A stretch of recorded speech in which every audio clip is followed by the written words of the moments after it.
Parshat Teitzei features one of the most interesting commandments in the entire Torah. At the very end of the Parsha, God issues an injunction to Bnei Israel to remember and to never forget the wickedness of the nation of Amalek. What is it about Amalek's actions that is so infuriating to God, unlike towards any other nation? The Torah recalls three things.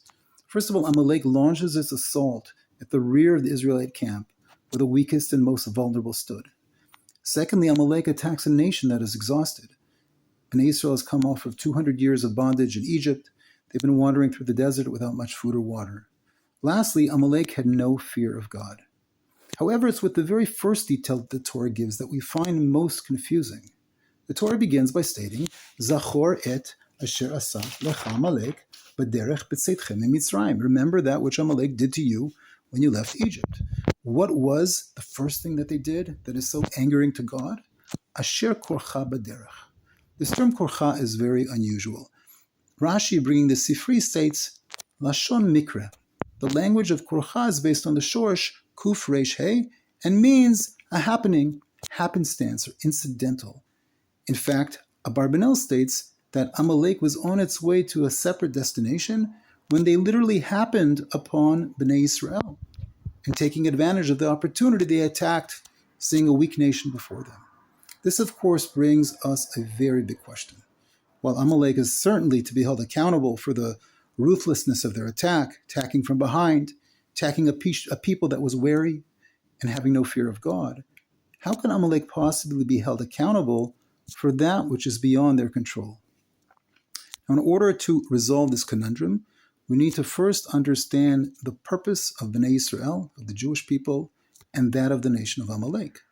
As Rabbi Shimshon Raphael Hirsch explains, Bnei Israel was chosen, they were elected by God to advertise God's presence to the world, to demonstrate God's sovereignty, and to know that He rules the world.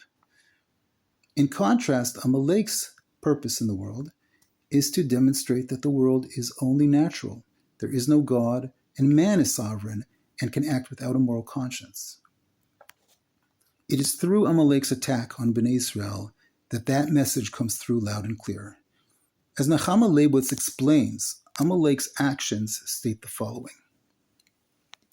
What was there to fear? That a people had gone forth from the land of Egypt? But had not other peoples gone forth from the midst of other nations? Who could prove that they had gone out by God? Had these not gone forth by their own power? Now they were wandering in the wilderness, weary and struggling. Why should they not be spoiled and smitten?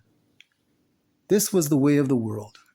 In this manner, the moment of awe at the mighty hand of God passed away, and the atmosphere of astonishment at His miracles evaporated. The world returned to its former rut, to its idols of gold and silver, its faith in mortal power and brute force. If God's mission in this world for man is that we should come to recognize Him, that He is in charge, that He provides to all of humanity, then Amalek is the very antithesis to that message. And with that, we can understand God's eternal wrath against them.